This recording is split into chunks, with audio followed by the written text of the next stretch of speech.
प्रदेश में बीजेपी की स्वीप है, 7 सीटों पर बीजेपी आगे चल रही है। नवाब मलिक तो तीसरे नंबर पर चल रहे हैं, लेकिन कमाल हो गया है, महाराष्ट्र में कमाल हो गया है। बीजेपी अपने दम पर इस समय 105 का आंकड़ा छूती हुई अपने पिछले वाले नंबर को टच करती हुई, और यहां पर कांग्रेस उद्धव ठाकरे की पार्टी से भी पीछे होती हुई, यानी गठबंधन को बीजेपी ऊपर खींच रही है और कांग्रेस नीचे खींच रही है। ये सबसे बड़ा फैक्टर है, ये सबसे बड़ा फैक्टर है। राजकुमार भाटी जी हमारे साथ जुड़ चुके हैं, समाजवादी पार्टी के राष्ट्रीय प्रवक्ता है शाइना, और बड़े दिनों बाद वापसी कर रहे हैं। हालचाल क्या है देखिए, और इनके लिए इनका दिल का हालचाल मैं जानना चाहूंगा, क्योंकि इनको दिल की दिक्कत हुई थी, लेकिन अभी जो नंबर आ रहे हैं वो तो फिर भी परेशान कर रहे होंगे। दिक्कत भी ऐसी हुई कि खुद ही चले गए। जी बिल्कुल, हल्का सा परेशानी हुई, खुद ही अस्पताल पहुंच गए। ईश्वर ने आपको स्वस्थ रखा हुआ है, ये अच्छी बात है। आपको यहाँ देखकर आपकी मुस्कुराहट तो देखकर बताइए कि 9 सीटों में से समाजवादी पार्टी को इस वक्त क्या मिल रहा है। और बहुत बड़ी खबर, राजकुमार भाटी आए हैं, सपा के लिए खुशखबरी लाए हैं। अबू आसिम आजमी एक बार फिर लगातार जो आगे चल रहे थे वो आगे हैं, अभी 200 वोटों से आगे हो गए। संजय राउत कुछ कह रहे हैं, उसके बाद राजकुमार भाटी जी आपसे मैं जवाब लूंगी। संजय राउत क्या कह रहे हैं उद्धव गुट के? काय देवेंद्र फडणवीस, मोदी आणि शहानी दिवे लावले इथे की त्यांना 120च्या वर जागा मिळत आहेत. महाराष्ट्रातलं वातावरण आणि महाराष्ट्राचा कल ज्या पद्धतीने होता, आम्ही फिरलोय, आम्ही ग्राउंडला होतो, जमिनीवर होतो. हा निकाल लोकशाहीचा कौल मानण्याची जी प्रथा परंपरा यापूर्वी आम्ही पाळलेली आहे, की लोकशाहीचा हा कौल आहे, आम्ही मानतो. पण हा कौल कसा मानावा हा या राज्याच्या जनतेलाही प्रश्न पडला असेल. शरद पवार साहेबांनी या महाराष्ट्रात तुफान उभं केलं होतं, बरं का.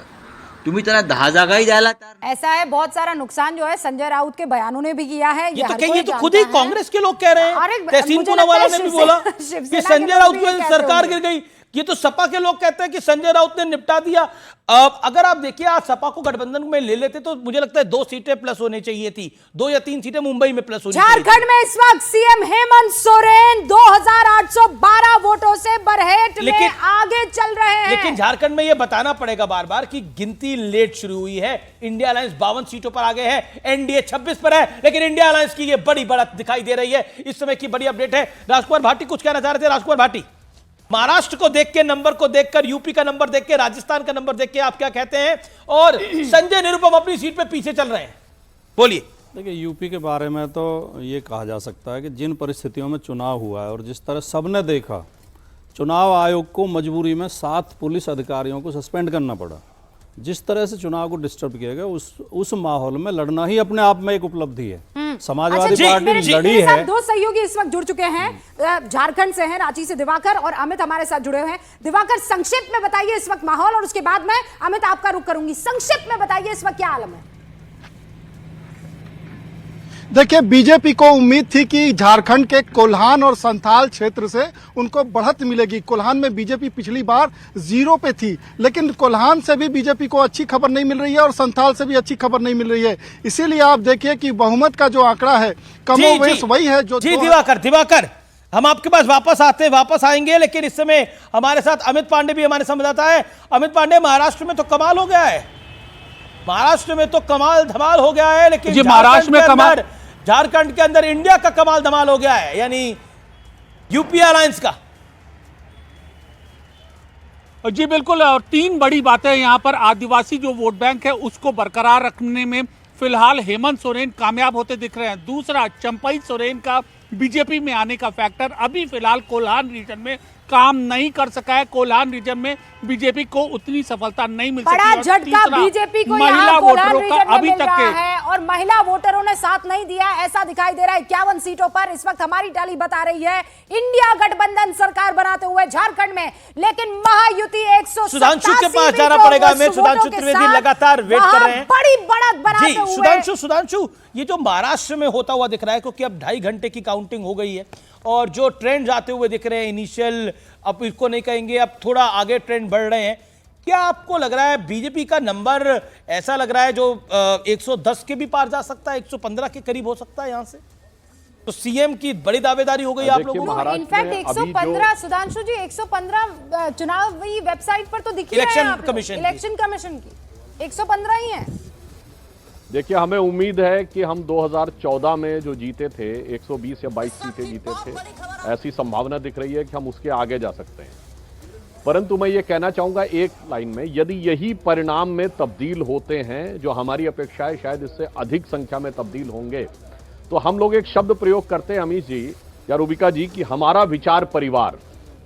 मगर यहां पर मैं कहना चाहूंगा महाराष्ट्र का चुनाव विचार की विरासत और परिवार की विरासत के बीच का चुनाव था, जिसमें जनता परिवार की विरासत को खारिज करते हुए विचार की विरासत जिन्होंने अपने पास रखी उनके पक्ष में जनादेश देती हुई। सुधांशु जी, अभी जब मैं आपसे बात कर रही हूं 115 से मामला अब पहुंच गया इलेक्शन कमीशन की वेबसाइट पर 118, मतलब कुल मिलाकर 122। आपको याद होगा 2014 में आप जब अकेले अपने दम पर लड़े थे, लेकर आए थे। अब आज की तारीख में जब इतनी बड़ी पार्टी के रूप में आप उभरते, वो भी जीत के सहरे के साथ, तो फिर सवाल तो मन में आएगा, सीएम कौन? क्या शिंदे ही रहेंगे या फिर अब एक नया चेहरा? अब यहाँ पर बीजेपी अगर 110 का मार्क क्रॉस कर रही है तो फिर शिंदे, मतलब ये ऑटोमेटिकली हो जाता है कि शिंदे सीएम कैसे रह पाएंगे। लेकिन शिवसेना शिंदे गुट भी 48-50 सीटों पर आ रहा है इस समय। नहीं, फिर उसमें मामला ये होता है ना कि आपके साथियों ने आपका साथ छोड़ दिया था सीएम की कुर्सी के लिए, सुधांशु जी, इसीलिए तो दूध का जला छाछ भी फूक फूक कर पीता है। सुधांशु जी, जवाब। नहीं, हम सिर्फ ये कहना चाह रहे हैं कि बहुत स्पष्ट रूप से ऐसा दिखाई पड़ रहा है कि भारतीय जनता पार्टी शानदार सेंचुरी बनाती दिख रही है और महायुति डबल सेंचुरी की तरफ दिख रही है। परंतु जहां तक नेतृत्व का प्रश्न है, जैसा पहले बताया गया, हमारे यहाँ कैसा सामंजस्य था। एक छोटी सी बात देखिए, चुनाव जिस दिन अनाउंस हुए हैं उस समय जब प्रेस कॉन्फ्रेंस हो रही थी, जब पूछा गया मुख्यमंत्री कौन होगा, तो देवेंद्र फडणवीस जी ने मुस्कुराकर शिंदे जी की तरफ देखा और शिंदे जी ने कहा कि हमारा काम मुख्यमंत्री होगा। यह होता है सामंजस्य।